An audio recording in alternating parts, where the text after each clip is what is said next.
Hello, hello. First and foremost, if you've been listening to the podcast, we really appreciate it.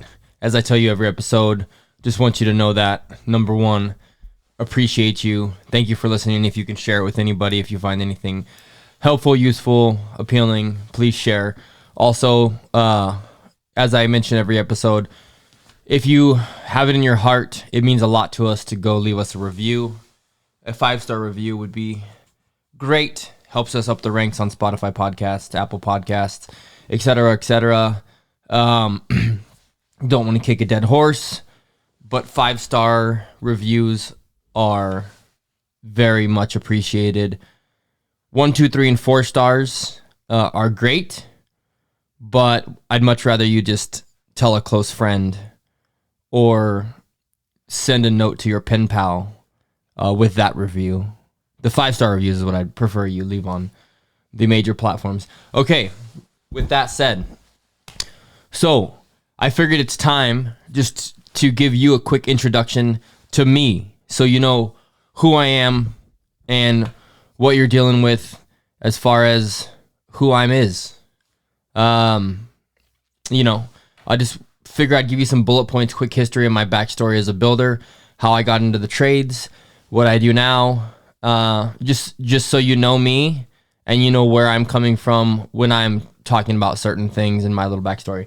So yeah, starting from the beginning quickly, I at 16 years old decided I was getting into a little trouble and high school wasn't really for me. And at the time in California, they had a test that you could take, which was basically called it was called the California Proficiency Exam.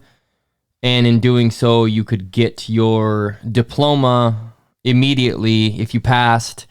It's not the GED, it's just a test out. You could test out, and if you pass, get your diploma, move on to college or whatever you figure you're going to be doing. With my 15-year-old and 16-year-old angst, I convinced my parents that that's what I was going to do, and I was pretty wholehearted about that decision, and in convincing them to do it, I moved on to start studying for that process. And at the same time, I had been working kind of miscellaneous jobs for a guy in our neighborhood where I lived who had a construction company, and every now and then would bring me on job sites and have me clean up, have me do this, have me do that. Not really cut much, install much, etc. More grunt work, just kind of be around the job site, earn $10 an hour, and help him out keeping things clean and tidy, and helping any of the carpenters, anyone like that as needed. Ended up taking that test, passed the test. So that was my end of my sophomore year and was out of high school, which was kind of crazy. But that left me at 16 needing something to do and figuring out my direction, and enrolled in college and started taking some night classes. Well, I actually had a full course load of night classes, while taking night classes, I had hooked up with another person who was actually running the construction division of a nonprofit company at the time, who was taking apartment complexes and basically rebuilding them and rebranding them under this nonprofit umbrella as units for battered women that would house battered women. So we would basically come in. I got on this crew initially as just the grunt and the apprentice. But the crew would come in, we'd reframe everything, basically re-roughen all plumbing, all electrical, all HVAC, see it through to a finished product, tile, cabinetry, etc., revamp the whole building. They were typically like 8 to 12 unit rectangular shotgun style buildings where you had a lower and a upper story floor with one kind of balcony all the way across. Revamp that whole thing, and then they would in turn take what we finished and get women moved in. And I did that for a while I was going to school, and a couple years passed, and now and I was doing miscellaneous odd jobs here and there, but a couple years passed, and now I'm 18, and I had hooked up with another builder at the time who actually worked for KB Homes, and what he did for KB Homes was specifically And I should back up before I get to that. In my couple years there, I had kind of learned not complete home framing, but pretty heavy framing as far as retrofitting, moving interior walls, shear walls, you know, the load path of a building and how the structure works in general. We weren't framing ground up, we were retrofitting a lot, but I did a lot of framing, and I also got thrown in on a lot of retrofitting of plumbing. I didn't really touch the electrical and HVAC much, but then on the finish side, I specifically had a knack for doing tile, so I would jump in and help on the tile. So you have to understand this, at that crew, it was like 5 of us, and we did everything. We didn't really sub much out at all. So there was kind of a master of each trade, and then me, and I just got thrown in with the wolves and learned a lot in that couple year time frame. But then that kind of led me to this guy working for KB Homes, who was doing water remediation warranty work throughout the Monterey Peninsula specifically, but then some other random neighborhoods. And he offered me, at the time, $15 an hour cash to come work for him doing water remediation, which was foreign to me at the time, but something that I really am grateful that I got to learn, because I learned the weird ways in which water can intrude into a building, and it really helped me in my future career to try to identify waterproofing issues, although flat decks still haunt my life. Water's a real thing.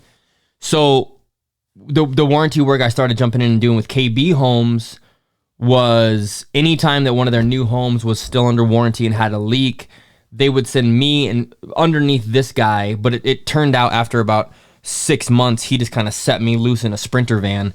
They sent me in to open up sheetrock in homes where there was a leak and trace where these leaks were coming from. So it could be something like a first floor laundry room that was showing signs of a leak in the drywall tape because it was bubbling.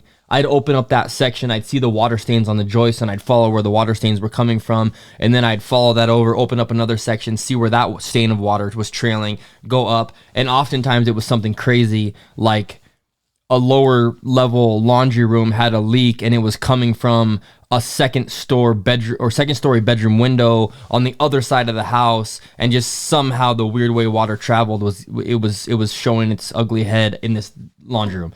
And it just taught me a lot about, again, the waterproofing and the intrusion that can happen if things aren't properly waterproofed in a home. What I'd have to do from there is then take it, fix that leak, and then patch everything from my trail from the leak back to where I started.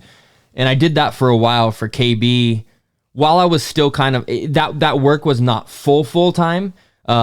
He was on call whenever KB had one of these issues. So that ended up being like 3 or 4 days a week. And then I had another builder that I would work with, and I would help with framing and tile work specifically. So I kind of bounced back and forth, and it was like sometimes full time, sometimes not full time. Sometimes I had to jump in on a Saturday, this, that, or the other. But I hit, I felt that I had learned enough in that time I wasn't on a production framing crew or any production specific niche in like the, multifamily or track home style world, but I had learned enough to be dangerous, and I figured, okay, it's time to go out on my own. And at 18, 19, I took the path of putting an ad. At the time, it was the Mercury News and the Penny Saver in the Bay Area, where you could take out an ad and you'd pay for an inch at a time of space to, advertise your business. And I had just advertised my business as, I don't even remember at the time. I might have not even had a name. I might have just called myself Local Remodeler and said I could remodel your kitchen or bath or do miscellaneous projects around the house. But specifically within like tile and remodeling, and immediately just got a huge response from those ads. At the time, it was before the Google AdWords and this and that, and all the online advertising. So a lot of eyeballs were on the physical copies of the Mercury and Penny Saver. And I would get a call almost every single day from one of those two ads. And sometimes it was shoppers, but oftentimes it was, there was a good chance of landing the project, and it quickly led me to being very busy, and where I brought on a helper. And my initial projects from those ads were, I need my half bath gutted and, put in a tile floor, put in a pedestal sink, to I'm remodeling my kitchen, I need XYZ done. So we were doing a lot of quick in and out, not high dollar, kitchen, bath, etc. Sometimes just replacing an old carpet with a new tile floor, or an old wood section with tile. One time we got a crazy call. I'm thinking back, this woman might have been completely off her rocker, but she had a townhome and she wanted us to tile every single wall on the first floor of her townhome. And then she wanted us to grout the tile walls that we just tiled with it was like this bluish colored tile. And she wanted the grout to be brown with glitter. And we ended up putting a ton of glitter in the grout and grouting this bluish colored tile with this brown glitter grout on every single wall on her first floor of her townhome. And she was absolutely in love with the job we did. That was wild, but everyone's got their thing, I guess. But I knew it was like what the work I was doing was lower than the skill level that I possessed. I wanted to do more, but I was a guy with a 1-inch ad in the Mercury and probably a 1/2-inch ad in the Penny Saver, because shit was expensive, right? So from there, I got a string of a couple larger scale jobs. I had brought on a helper who was like, quote, my apprentice, and was doing this, that, or the other, but decided I wanted to go legit. I wanted to go after the bigger projects. I didn't want to be a small remodeler, handyman. So at 20, I went out and got all my paperwork, and I had the experience from the various builders that I had been working with since I was 14, and just doing stuff on my own. And at the time, the California License Board would take 4 years of W-2 payroll stub experience, or a signature from another builder that you had been working with as a 1099 employee, or signatures from clients, even though if you had been working unlicensed, which I had for a couple years because I was just doing these miscellaneous ads, you could actually use that as experience because they wanted you to get licensed. And I was able to easily prove to them I have the experience. I'm going to take my contractor's license for my B license, which is a general contractor's license, and get that, study for that. Ended up getting a date to take the test. The date to take the test was when I had turned 21. I took the test, passed, and within I don't know what it was, 4 to 6 weeks, I had my license. So now I'm 21, I'm licensed, bonded, insured as a B contractor. So that means I'm a general contractor. And what that means in the state of California is you have to perform 2 or more trades on any given project. You can't call yourself a niche contractor like an electrical contractor. That would be a C license, or a tile contractor. That would be a C license, or a XYZ contractor. That would be a specific C license. The B license is a general license. So what I took that as is I kind of had 2 avenues. I was a little bit confused about what I wanted to do, because I did like tile and the tile work specifically, but also general contracting is what I wanted to do on the large scale. But I had a lot of builders that I could prospect and say, hey, let me do your tile work. And I knew that was going to be a good revenue stream. So what I did was I kept my B license, but also did a DBA off of that license. And I had one company that was my construction company for remodeling, and another company that was a tile and counter fabrication company. And the way I was able to do that with the B license is because I didn't just do tile work. I did tile. I did the fabrication of slab, which I had outsourced to someone else, but I did it under my umbrella. And then I would also do like the demo, sheetrock, and prep repair. So I was technically doing more than one scope. So I was able to do that with my B license. Maybe that was a gray area. However, I was doing it. And that's where I started. And I started doing that. I kept on advertising in the Mercury and the Penny Saver, but I was also getting more projects just from referral. And I decided I was also going to start prospecting realtors. It didn't even dawn on me at the time to start prospecting architects. I was just too young and naive at that point to even think along that vein. So I started hitting up some realtors, continuing with my ads, getting the work that I could get. if I got slow at times, which I really never did, I kind of just reached out to some of the other builders that I knew, see if they needed any side work, see if they needed me to do this, see if they needed me to do that. And at the time, truthfully, I was young.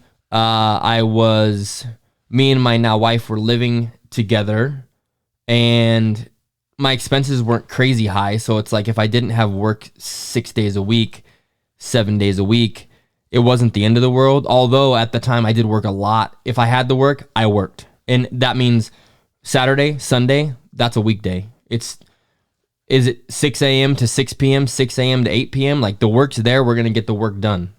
So that's what it was. And ended up taking that, getting a few larger scale remodels and deciding, still, I just continually, I talked about this in a past episode, but I wanted to keep moving up the ladder. My end goal was I want to be a home builder, and eventually somehow I want to be an investor in real estate and homes. I saw guys doing it. I didn't have any clue how that would work or what that would look like for me, but that's what I wanted to do. Well, in my string of doing this, I came across a guy through from a connection I had, who this was now just like right post 2008, a few years into having my license. I got my license in 2007. So I want to say this was like 2009, 10, something. But this dude, George, got my info, and George had just gotten murdered in the '08 housing crisis. And he was like, George was the dude who had 16 homes spec. Though he wasn't actually spec brand new homes. He was flipping like a lot of people in the '06, '07, '08, where you could buy a house, paint it, and sell it for $200,000 more than you got it for. So he was the guy that had like 16 projects going at one time. Dude had a black card. Dude had everything. '08 came and punched him in the face hard. He lost it all. Everything. Lost his house. Lost all his spec projects. I mean, he was just super over leveraged. He was a smart dude. He was just... He got caught up in it like a lot of people. But come this time, whatever it was, I'm not going to be able to give you exact dates because I didn't go back and look at all the timelines and the stuff. But it's 2010, let's say. He was wanting to make a recovery, and he had hooked up with this other guy who had a bunch of money and convinced them that there was this house in a neighborhood in the Bay Area, the Rose Garden, which is kind of this historic neighborhood that was busy, that was kind of run down, and this was a nice busy area that people were going to like, and he can get a super steal on it, and that we should get it, demo the house, and rebuild a brand new house and sell it. And he thinks by the time the build is done, it would be worth a lot more than it is now, just because the housing prices were so depressed that they were getting a steal. He approached me with it, hey, I know this is what you're doing. Can you do a new house? We're looking to put this house on here. We need to get a good deal on it. Of course, me being that what I wanted to do was build new homes, and knowing that I could, maybe a little bit of ignorance surrounding being the one that's on the forefront running the project, and I'm kind of a young and too stupid for my own good. Totally sold it as yes, of course, which I knew from the project perspective. I knew the process of construction, and I knew what to do and who to call and who to schedule. I just didn't really know like the administrative side of dealing with the city as much on like that big of a scale and everything you're going to need to do. And the budgeting on that large scale was a little foreign to me, but said, yeah, let me be a partner on this. And by partner, I just mean the builder that they're paying. I didn't have any back end proceeds coming from this. So George liked me and got me hooked up with the other dude who was paying the bills, who was the guy that had the money, and we were off to the races. That was my first house that I got, and it was just like a square shitbox on a busy street in this nice neighborhood with a long driveway on the left-hand side, like 100 yards, that went to a garage in the back, and it was going to be just all gray stucco, pretty basic house, just a quick build it, renovate it, flip it. Well, turns out what that turned into over the course of permitting was we had to save a section of the front of the house and build off of it, as opposed to just scraping brand new and building. And it just became a can of worms. And the original budget I had put together was probably a bit too aggressive. And with all the issues we ran into on that house, the budget way overran. And then they listed it. The market was still soft after I had finished. And the price that they wanted to list, they wanted it to list it for, I don't even recall the price, but it was too aggressive. Didn't get the price. I think it sat on the market for 6 months. And finally, they sold it like $100,000 less than what they wanted to sell it for. In the meantime, I had finished the project, and I was kind of out on a limb. I had paid all the bills, and they still owed me $35,000 on the project. And I didn't, I went to the owner who was paying the bills, and I said, hey, this is my final bill. And he basically told me, well, until we sell this house, we're not paying you anything more. And I was like, well, I'm not a partner in the deal, so that doesn't make any fucking sense. I mean, this is the final bill. I've showed you all the bills to date. You knew where the budget was headed. We've talked about it. $35K is a lot of money. And basically said, shit out of luck.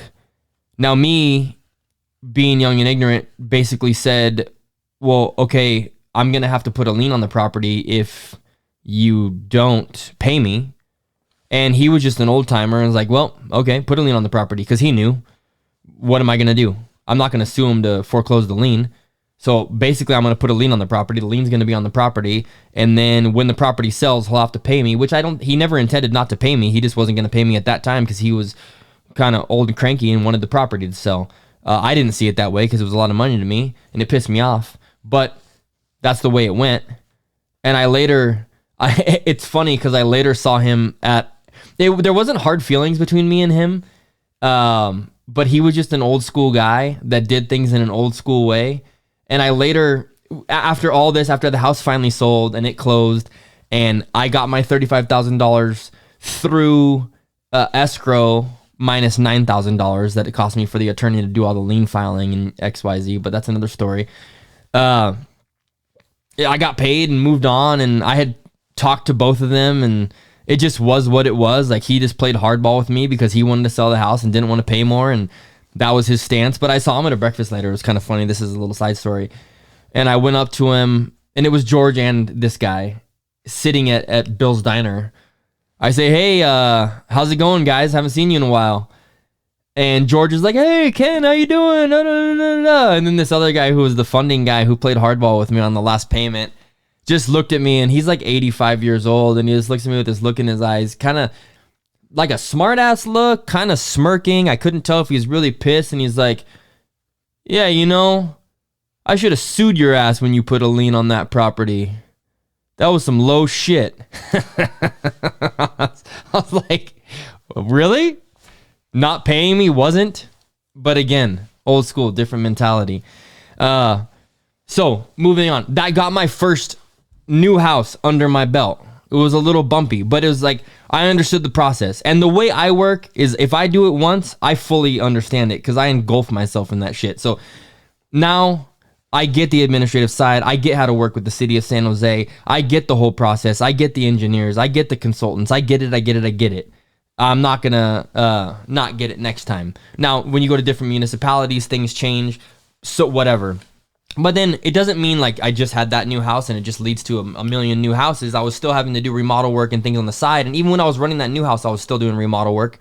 So I ended up doing more remodel work and wanting to get a new home. And it's funny, I got hooked up with a few flippers that were getting back into flipping in like 2010, 11 once I closed out that house.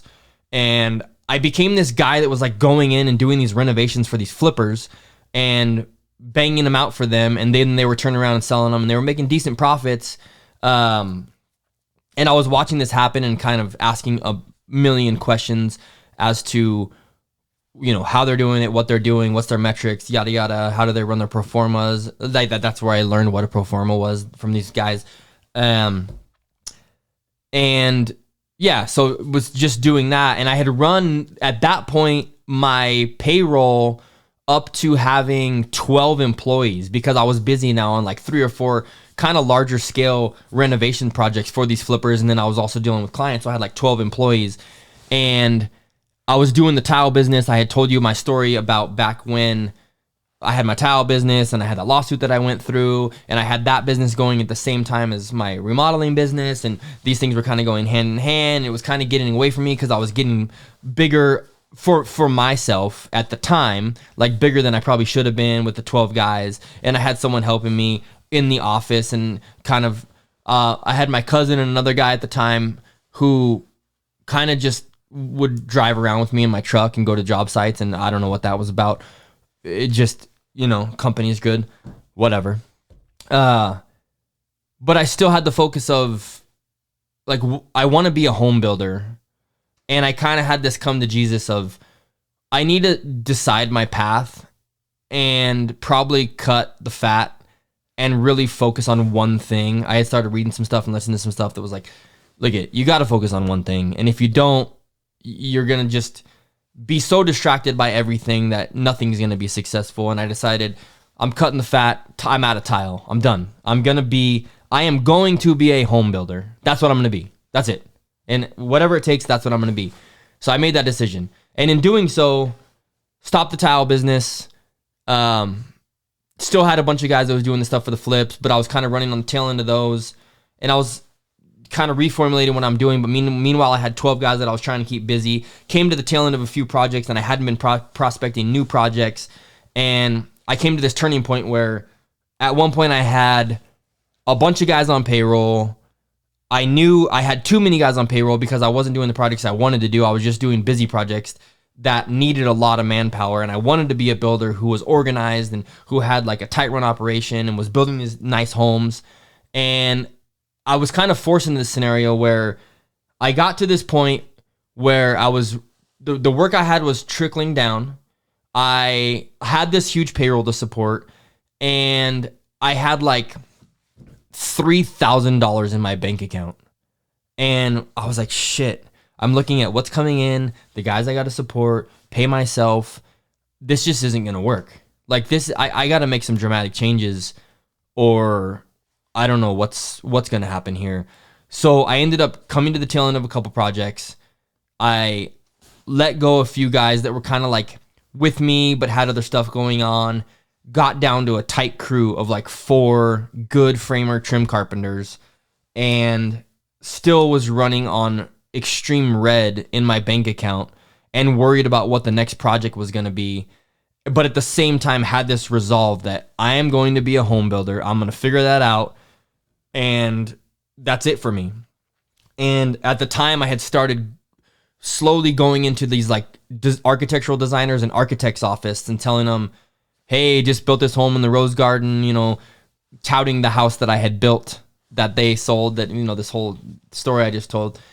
And I'd love to give a bid on your home project. I love this, love that. And I met this one old Italian, Lou, who, Lou's motto was, do, re, mi, which basically meant, yeah, I'll give you a project, but you're going to pay me.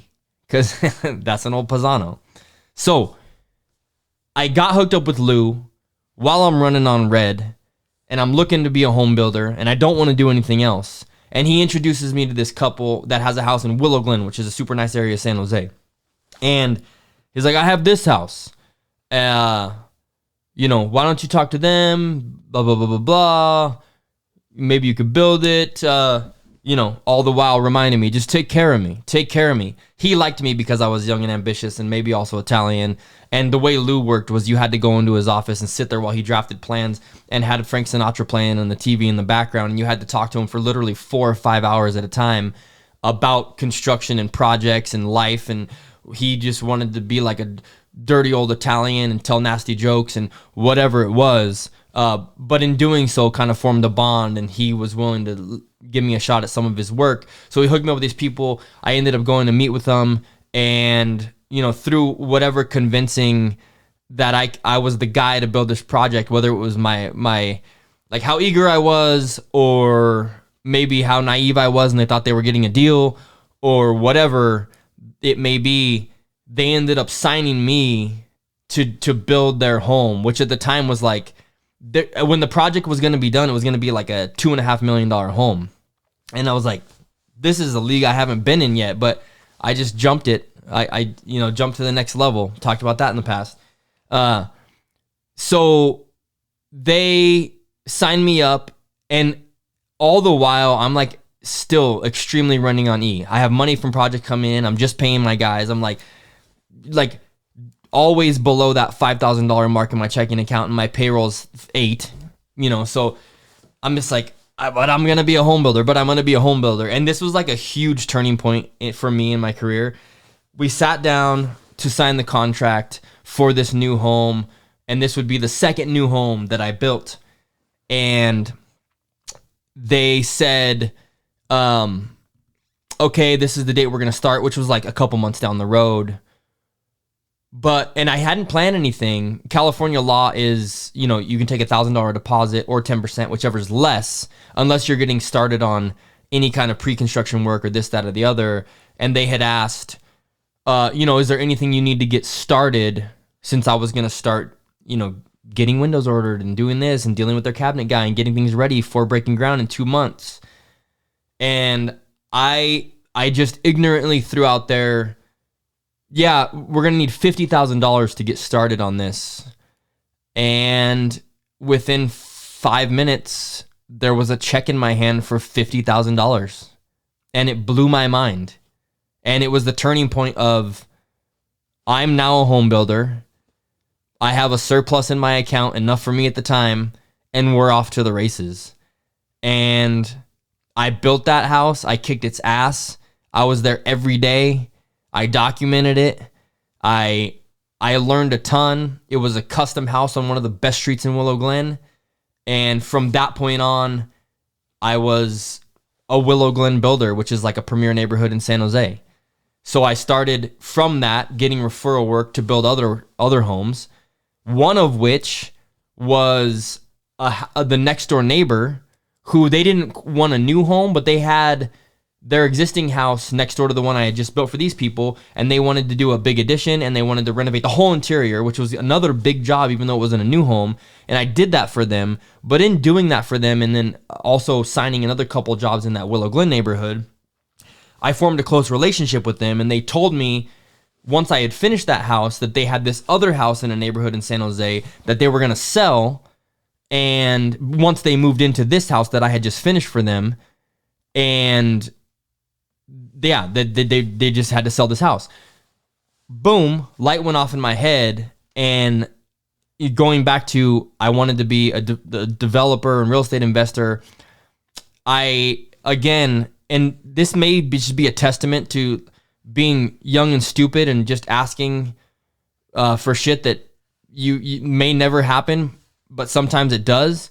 I said, hey, instead of selling that house, we had a good relationship at the time, why don't you owner finance me? And by owner finance, I mean just sell it to me on a note that you carry 100% of. I'll pay you all the interest once I sell it, because it was a little older. I'm going to go in, I'm going to fix it up, I'm going to get a loan to fix it up. So you have to allow me to get a loan, because they didn't owe anything on the property. Allow me to get a loan, I'm going to fix it up. When I sell, I'll cash you out plus your interest at the price we set now, and let's do that. And I think the price we set was like $820,000. And the guy, super cool dude, we're still friends to this day, was like, sure. I'm like, holy shit, number two. Okay. So now I got into the game of real estate investing, and I'm like, let's go. 820. I decided what I was going to do. I added on this little sunroom to this house. I remodeled the whole kitchen. I remodeled all the bathrooms, did new floors, did a new exterior stucco aesthetic and everything. I think the whole thing all in cost me $250,000. So I got that money lent to me. I had found a hard money lender at the time who would lend me at 10%. He lent me that $250 at 10%. I did this project in like 7 months, listed it on the market, ended up selling that house for $1.45 million. So it was 820. I put 250 into it. Plus I had the interest to carry on the loan plus that. So I'm sitting there I don't know what I was, how old I was at the time, but I had just made like over $350,000 on my first real estate project. And I'm like, oh shit, unlock. Okay. So now that's the game I'm in.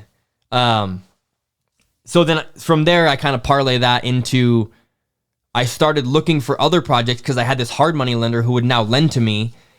And kind of through the course of doing that investment stuff, I met a couple other people who decided they wanted to partner with me on some stuff. So we ended up turning that first flip into another flip, into 2 flips at a time, into 3 flips, into a new house, into 2 new houses, and kind of kept parlaying, rolling it back in to doing new homes in like specifically the Willow Glen area in that San Jose that I knew, and other areas in San Jose specifically, while I was still building my business as a builder, and I knew I wanted to expand to the peninsula in the Bay Area, which are just a lot bigger homes, because I was getting pretty good as a builder. I had a couple project managers at the time, and I started going to architects up there, showing them my portfolio and the stuff that I was doing on spec and the stuff that I was doing in Willow Glen. Like, I was doing some pretty unique stuff, even though it wasn't huge stuff. These were typically like 3,000 square foot homes, not the grand big stuff. But I took that portfolio and kind of just showed snippets of like some of the details we can do, not the size of the homes. And I always kept my sales pitch to these peninsula architects and realtors that can connect you with clients. I kept it very vague about the size of the project we're doing. I just tried to show them like the specific details and qualities we're doing. And that ended up working out for me to the point where I scored one in Menlo Park, and we ended up doing this 5,000 square foot house in Menlo Park. So I kind of inched up the ladder on like from 3 to 5,000, and the budget went up, another high 6 figures to low 7 figures on that budget. And now I became a builder that can handle Menlo Park, and the granddaddy of them all would be to work in Atherton, because Atherton is like the most expensive zip code in the country. Finally got my opportunity to do that when I was still not qualified to do that. By not qualified, I mean from a perspective, not from the fact that like, can I do it or not? Just, everything would tell you like, I'm not the guy that's done it before, so therefore I shouldn't. But I knew going in, that's all I wanted to do. So I got an opportunity for a 10,000 square foot, like $8 million build in Atherton. And I'm really giving you the cliff notes on like the trajectory of this, but decided I'm getting this project and this is what I'm going to be. And the way I did it was I sat down with the owners for a detailed meeting initially, told them, I want this project. I'm going to do everything I can to get it, and I'm going to build this project better than anyone can build it, because I'm going to be so involved, and I'm going to have my PMs there, and I'm going to be there, and I want this. And the first one, I'm actually going to do a little cheaper than someone else would do it, just to get my foot in the door, because once I get one home in Atherton, I'm in Atherton, like no matter what. They don't. No one knows what our contract is here, so I'm going to give you a fixed price contract. Whereas someone might do cost plus 15% on an $8 million project, that's $1.2 million. I'm just going to charge you $800,000 to build this house, and I'm fine. That's cool. Works for me. I don't need to make the extra $400. I'm getting my foot in the door, and I'm establishing myself as a premier builder in the premier zip code in the country. Like, I would probably do that for free, and maybe that's something you should think about if you want to jump these ladders, like for free. So, but I mean, that's not the only thing that's going to get me the project. I also had to follow through on, I had to give them a badass proposal that I've talked about. Like, I've talked about this in the past episode. I spent 2 weeks getting every single bid detailed. I put together like a leather portfolio. I had everything laminated. I bound it. I had you opened up this proposal. It had a table of contents. It had about my company. It had about me. It had every single sub bid. It had it broken down with a spreadsheet, so it correlates to the sub bid and correlates to the bottom line.